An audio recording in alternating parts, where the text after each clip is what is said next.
നമ്മളിന്ന് ആക്കാൻ പോകുന്നത് മത്തിപ്പീരയാണ്. അതിനായിട്ട് ഫസ്റ്റ് മെയിനായിട്ട് നമുക്ക് വേണ്ടത് മത്തിയാണ്. നല്ല പച്ചമുളക്, ചെറിയുള്ളി, കറിവേപ്പില, ഇഞ്ചി, തേങ്ങ. അടുത്തതായിട്ട് നമുക്ക് മിക്സിയിലേക്ക് തേങ്ങ ഇട്ട് കൊടുക്കാം.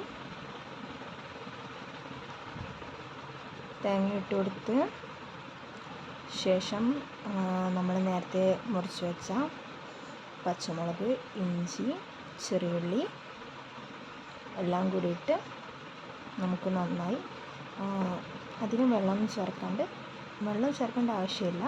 മഞ്ഞൾപ്പൊടിയും കുറച്ച് ഉപ്പും ഇട്ട് നല്ലവണ്ണം ഇതൊന്ന് അരച്ചെടുക്കാം.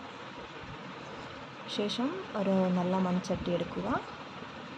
മൺചട്ടി എടുത്ത് അതിലേക്ക് നമ്മൾ അരച്ച ഈ അരപ്പ് അതിലേക്ക് ഇട്ട് കൊടുക്കുക. അരപ്പിട്ട് കൊടുത്ത ശേഷം അതിലേക്ക് നല്ല നാടൻ കറിവേപ്പില 2 അതിൻ്റെ തണ്ടോടുകൂടി തന്നെ ഇട്ട് കൊടുക്കുക. തണ്ടോടുകൂടി ഇട്ട് കൊടുക്കുമ്പം അതിന് സ്പെഷ്യലായിട്ടുള്ള ഒരു രുചി കൂടി കിട്ടും.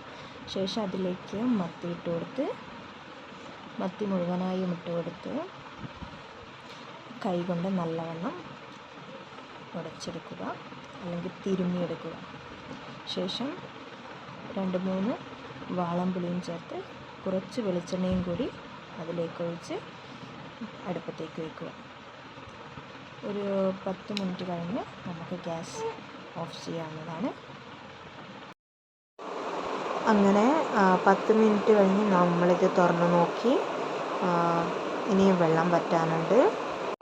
അങ്ങനെ 10 മിനിറ്റുകൾ ശേഷം അവിടെ മത്തി നന്നായി വെന്തിട്ടുണ്ട്. ഇനി നമുക്ക് നമ്മളെ മത്തിപ്പീര സെർവ് ചെയ്യാം.